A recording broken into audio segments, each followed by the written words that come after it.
ముందు చెప్పాను కదా, రాహుల్ గాంధీ కోరిక మేరకు ముచ్చటగా ముగ్గురిని కొత్తగా మంత్రివర్గ విస్తరణలు ఇచ్చారు.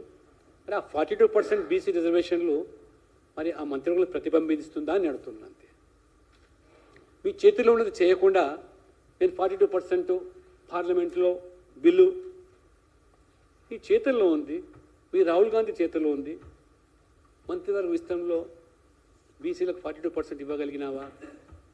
ఎస్సీల యొక్క జనాభా ప్రాతిపదికంగా ఇవ్వగలిగినావా? ఎస్టీల జనాభాకు అనుగుణంగా ఇవ్వగలిగినావా? మహిళల యొక్క ప్రాతినిధ్యం అనుగుణంగా ఇవ్వగలిగినావా? రైతు నాయకులు ప్రతిబింబిస్తున్నారా మీ మంత్రివర్గంలో? ఇదేనా మీ మంత్రివర్గం? ప్రజలు కూడా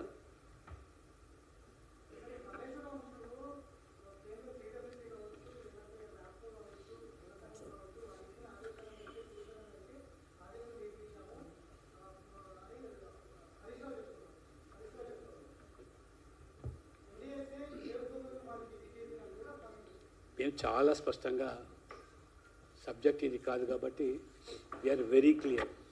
కాళేశ్వరంలో జరిగినటువంటి అవినీతి అది కేవలం ఈ ఘోష్ కమిటీ ద్వారానే కాకుండా, కమిషన్ ద్వారా కాకుండా, ఈ ప్రభుత్వానికి రేవంత్ రెడ్డి గారికి నిజంగా మీరు ఎన్నికల ముందు 1,00,000 కోట్లు వృధా అయిపోయింది, దుర్వినియోగం జరిగిందని చెప్పారే, మీకు చిత్తశుద్ధి ఉంటే సిబిఐ ఎంక్వైరీకి ఆదేశం ఇవ్వండి, అన్ని విషయాలు బయటకు వస్తాయి, తెల్లమవుతుంది.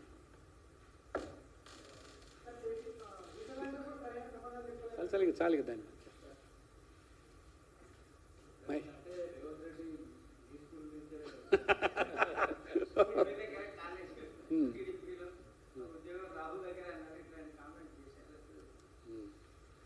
మా స్కూల్లో నేర్పిన పాఠాలు నిజంగా మొత్తం మీద ఈ దేశం కోసం ఒక జాతీయ భావంతో పనిచేసే ఆలోచన విధాన్ని ఆయన దారి తప్పింది. అది ఎక్కడో కొలువు చేయడం వల్ల దాని మూలాలన్నీ కూడా మధ్య మధ్యలో ఉంటారు డ్రాప్అవుట్స్ అని.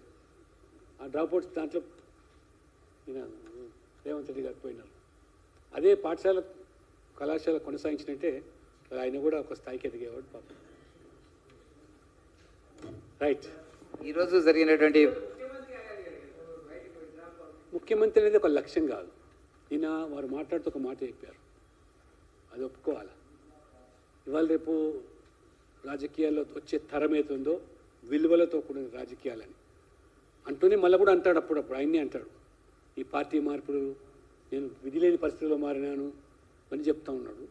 కానీ నిజంగా వారు ఏదైతే రాజకీయాల్లో విలువలతో కూడుకున్న రాజకీయాలు అన్నప్పుడు వారు నమ్మిన సిద్ధాంతాన్ని, దేశభక్తిని వినాడకుండా ఉన్నట్టయితే ఖచ్చితంగా మరి ప్రజలు ఎంతకాలం నువ్వు అధికారంలో ఉన్నావని కాదు, ఏ పదవిలో ఉన్నావని కాదు, ఆ పదవికి వెన్న తెచ్చే రీతిలో ప్రజలు నిన్ను హర్షించే స్థాయికి నువ్వు ఎదగాలి తప్పితే ఈ దేశం గర్వపడాలి.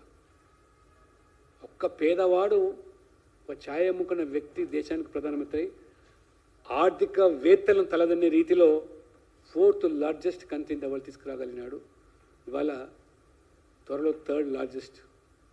అంత విజనరీ అనేది అది మోదీ లాంటి వ్యక్తికి సాధ్యమైనప్పుడు.